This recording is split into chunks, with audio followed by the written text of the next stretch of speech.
ഞാൻ നല്ലിടയനാണ് എന്ന് അരുൾ ചെയ്തുകൊണ്ട് ഞങ്ങളെ ഓരോരുത്തരെയും സംരക്ഷിക്കുകയും പരിപാലിക്കുകയും ചെയ്യുന്ന കാരുണ്യവാനായ കർത്താവേ, ആടുകളുടെ വാതിലും അങ്ങ് തന്നെയാണ്.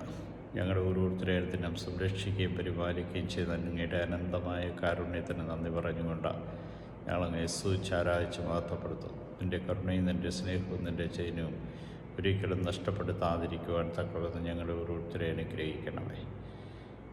ആടുകളെ അറിയുന്ന അങ്ങ്, അവരുടെ സ്വരം തിരിച്ചറിയുന്ന അങ്ങ്, ഞങ്ങളുടെ ഓരോരുത്തരെയും കണ്ണീരും ഞങ്ങളുടെ കരച്ചിലുകളും ഞങ്ങളുടെ പ്രാർത്ഥനകൾക്കും എല്ലാം ഉത്തരം നൽകുന്ന അങ്ങയുടെ തിരുമുമ്പിൽ ഞങ്ങളെ ഓരോരുത്തരെയും സമർപ്പിക്കും. നിൻ്റെ കരുണയാൽ, നിൻ്റെ സ്നേഹത്താൽ, നിൻ്റെ ചൈന്യത്താൽ ഞങ്ങളെ ഓരോരുത്തരെയും നിറച്ച് നയിച്ച് ശക്തിപ്പെടുത്തി അനുഗ്രഹിക്കണം. അങ്ങയുടെ സ്വരം കേട്ട് അങ്ങേ അനുഗമിക്കുവാൻ തക്കവിധം ഞങ്ങളുടെ വചനത്തിൻ്റെ തികവ് നൽകി അനുഗ്രഹിക്കണം. ഈശോയെ നന്ദി, ഈശോയെ സ്തുതി, ഈശോ ആരാധന.